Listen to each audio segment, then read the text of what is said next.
बिस्मिल्लाहिर्रहमानिर्रहीम। अस्सलाम वालेकुम अज़ीज़ तलबा, मेरा नाम सादिक अली है और मैं पाकिस्तान स्टडीज़ का टीचर हूँ। अज़ीज़ तलबा, आज हमारे सबक का उन्वान है बाब नंबर 7 मुआशी तरक्की। इसका हम टॉपिक है पाकिस्तान की सनदें।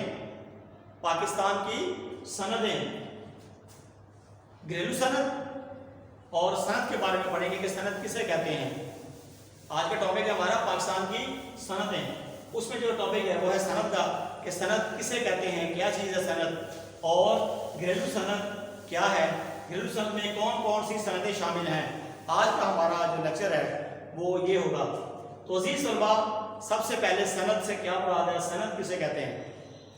सनद से मुराद खाम माल से ज़रूरत की अशिया बनाना सनद कहलाता है। सनद की डेफिनेशन है, तारीफ है।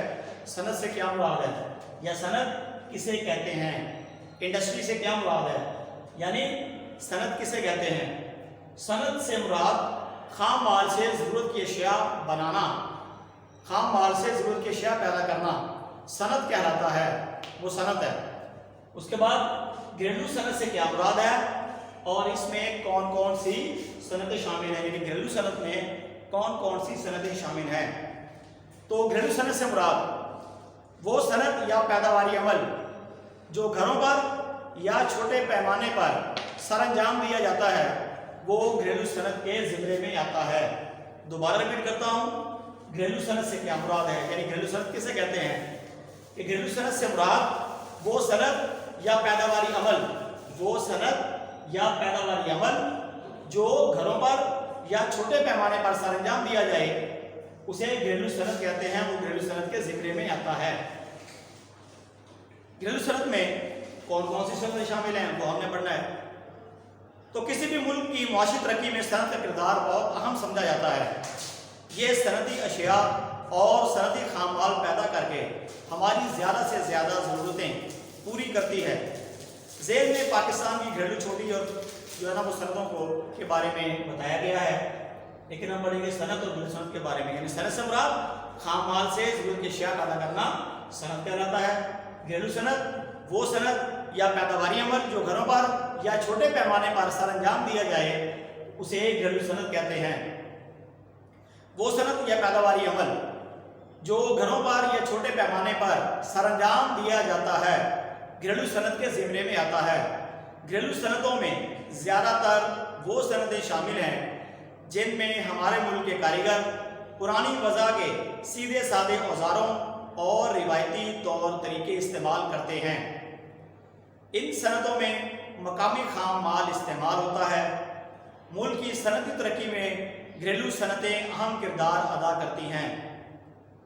मुल्क की मसनूआत की बरामद में इन अशिया का 30% हिस्सा है। यानी ये आपका शॉर्ट क्वेश्चन भी है। शॉर्ट क्वेश्चन क्या होगा कि मुल्क की मसनूआत की बरामद में घरेलू सनद का कितना हिस्सा है। मुल्क की मसनूआत की बरामद में घरेलू सनद का कितने फीसद हिस्सा है, तो इसका जवाब होगा 30%। यानी 30% हिस्सा है घरेलू सनद का मुल्क की मसनूआत की बरामद में। जो वो अशिया जो हम दूसरे ममालिक को फ़रोख्त करते हैं, बेचते हैं, उनमें वो ऐसी अशिया शामिल है 30% के जो घरेलू पैमाने पर बनाई जा रही हैं या घरेलू पैमाने पर बनाई जाती हैं। घरेलू सनदों में हमारी मशहूर दर्जेल सनदें शामिल हैं। अब ये इसका सवाल है कि इसमें कौन कौन सी घरेलू सनद में जो है वो सनदें शामिल हैं, कौन कौन सी शामिल हैं। उसमें सबसे पहले नंबर 1 चरखे से काटने का काम, नंबर 2 चमड़े का सामान बनाना, ये भी घरेलू सनद में शामिल है। मट्टी के बर्तन बनाना, लकड़ी और लोहे का काम करना, हाथ से बुने हुए कालीनों और चटाइयों का काम करना, पत्तों और बैर से बनी हुई रोज़मर्रा इस्तेमाल की मुख्तलिफ अशिया का काम, कपड़े पर कशीदाकारी का काम वगैरह, दस्ती औजारों से सूती, ऊनी और पटसन की अशिया का बनाना, धाती अशिया और चाकू छुरियाँ बनाना, खेलों का सामान बनाना, सोने और चांदी का काम करना, पत्थर का काम करना और मिट्टी के खिलौने बनाने का काम। ये सारी जो सनदें हैं ये घरेलू सनद में शामिल हैं। तो अजीज़ तलबा, ये था हमारा आज का लेक्चर। आज के लेक्चर के हवाले से कोई बात समझ ना आई हो तो आप मुझे टेक्स्ट मैसेज, व्हाट्सएप या कॉल के जरिए رابطہ کر سکتے ہیں. انشاءاللہ تعالیٰ آپ کی بھرپور رہنمائی کی جائے گی. اللہ تعالیٰ ہم سب کا حامی و ناصر ہو. والسلام.